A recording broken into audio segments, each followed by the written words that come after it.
Hey, hey, it's your girl Tipsy Tia. And I'm just here to let's get into some mental health, you guys.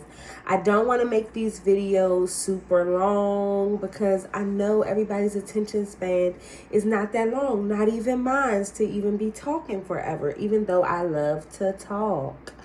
But let's get into mental health because often, as the black community, the brown community, we don't really take mental health seriously. We don't take mental health seriously in men.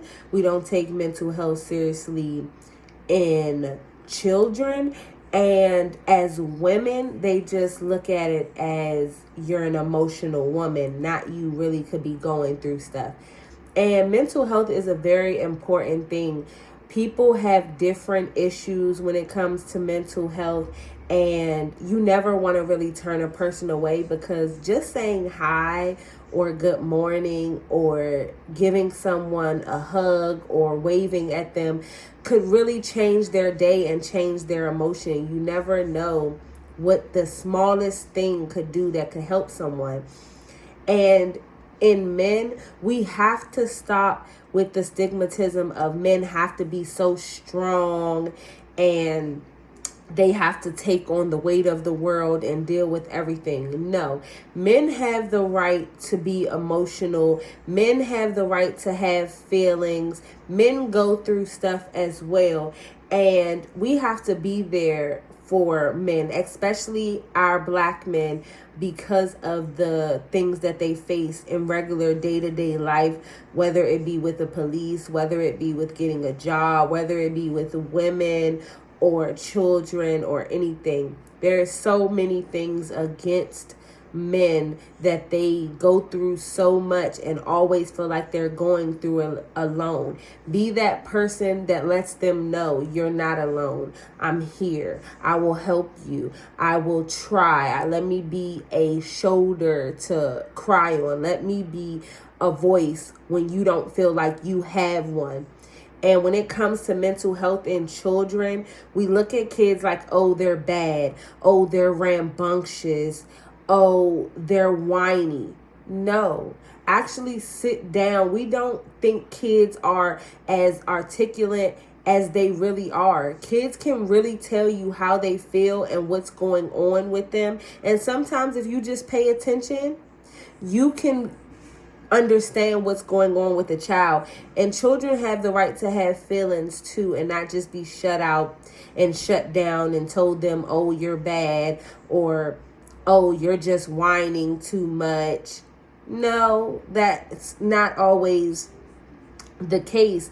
Also, children go through things in their own brains and in their own bodies, and we have to be there for them to support them through the things that they're going through, not pushing them off, making them feel less than they are, because they're still important as well. And they need to be supported in the things that they're going through, because when you don't support them as kids, they grow up to feel unsupported, and then they don't talk, they don't express things, and then it starts to go left and our juvenile rates go up. Teen pregnancies go up. Why? Because they never felt like they had anyone to talk to express their self. So now they're trying to express their self in unhealthy ways.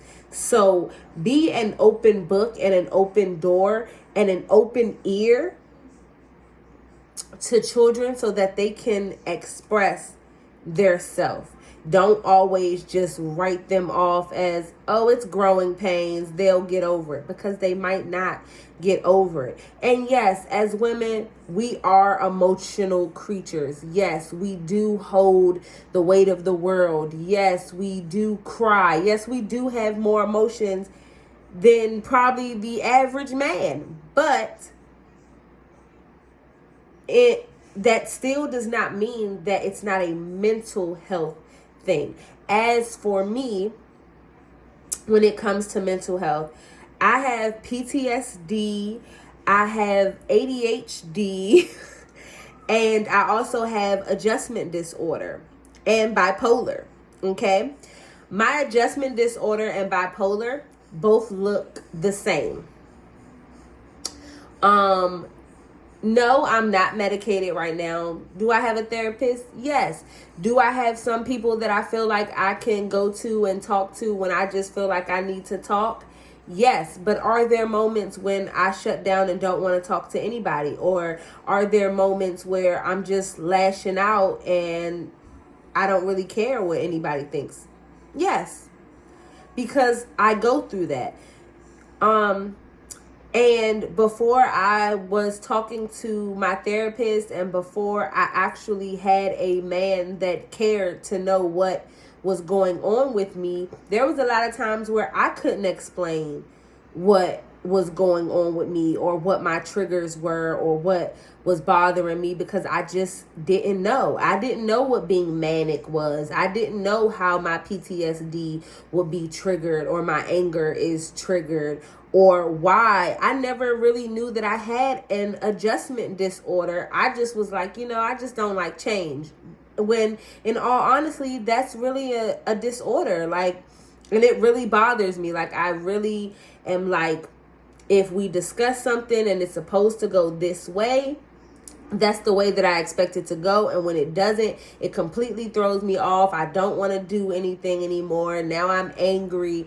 So I'm learning how to work with that and deal with that, especially with being in a relationship with a person who also has mental health issues. So we work with each other and help each other without trying to dismiss one another's feelings. We've learned triggers, we've learned things to say to each other, to give each other a moment. Because with my fiance, he's a person where if it's something going on or he sees something wrong with me, he wants to talk it out right then, right there. He wants to know what's going on. He wants to try to fix it. As for me, I'm just like, leave me alone right now. I don't feel like talking. I'll get to you when I get to you. And that can be frustrating to him for the reasons of his disorder. So we've come to a common ground of being able to tell one another, look, I can say to him, look, babe, I know you want to talk to me right now. And I appreciate it. And I appreciate that you want to help me.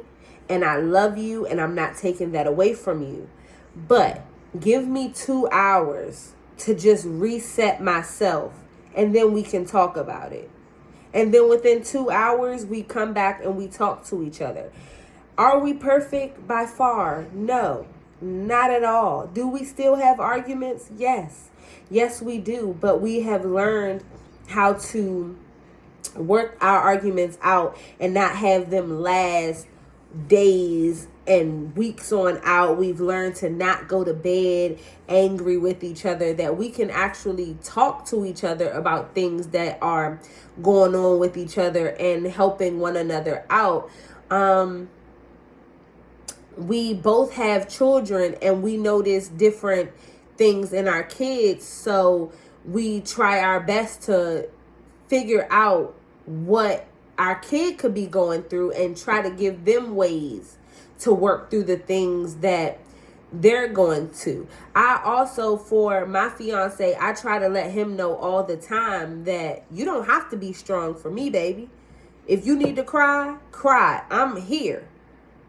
I'm never going to tell you, man up, deal with it. No, I'm here for you. And I try to be like that with a lot of people that I know, because I know that mental health is not a thing that people focus on, is not a thing that people are comfortable talking about, is not a thing that people are comfortable with going to get help for. So because I know these things, but I'm getting help, I try to take the help that I'm getting and try to help other people to cope with things that they can be going through, especially if they show me that they have some of the same issues that I have. So what I'm saying is, with summing all of that up, is be a helping hand, not a hindering hand. Be an opened ear and a closed mouth.